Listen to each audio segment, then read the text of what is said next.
যে শ্রমটুকু দিচ্ছেন আরফিন ভাই দিয়েছেন, উনি অসুস্থতার জন্য আজ আমাদের মাঝে থাকতে পারছেন না।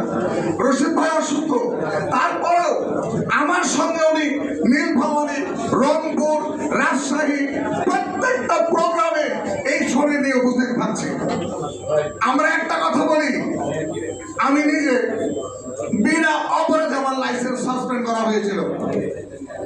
সেই সময় রশিদ ভাই তোমার পাশে দাঁড়িয়েছে। আমরা কেন্দ্রীয় নেতৃত্বের সাহায্য চাই, কিন্তু পাশাপাশি আরেকটি কথা আমাদের বলতে হবে, আমরা কি সহযোগিতা করি? আজ এই বৈঠকে আমার রাজশাহী বিভাগ থেকে 50 জন নেতৃবর্গ উপস্থিত আছে। আমার একটি জেলাও বাদ দেন, 8টি জেলায় 2 জন থাক, 3 জন থাক উপস্থিত আছে। গোটা বাংলার 63-64 জেলায় উপস্থিত আছে। কেন নাই? কোন কারণে নাই? বড় কথা বড় কাজ নয়, বড় কাজে বড় কথা তৈরি হয়।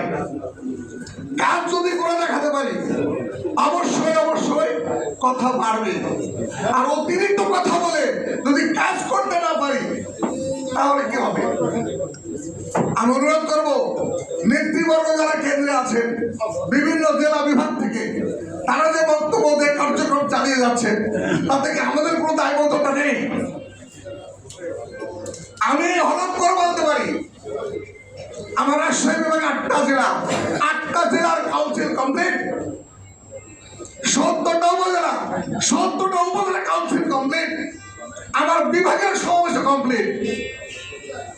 এমনকি আপনাদের জ্ঞাতার্থে বলে অন্যভাবে নেবেন না প্লিজ, আমি আমার উপজেলা ভিত্তিক একটা সঞ্চয় খাত খুলে দিয়েছি।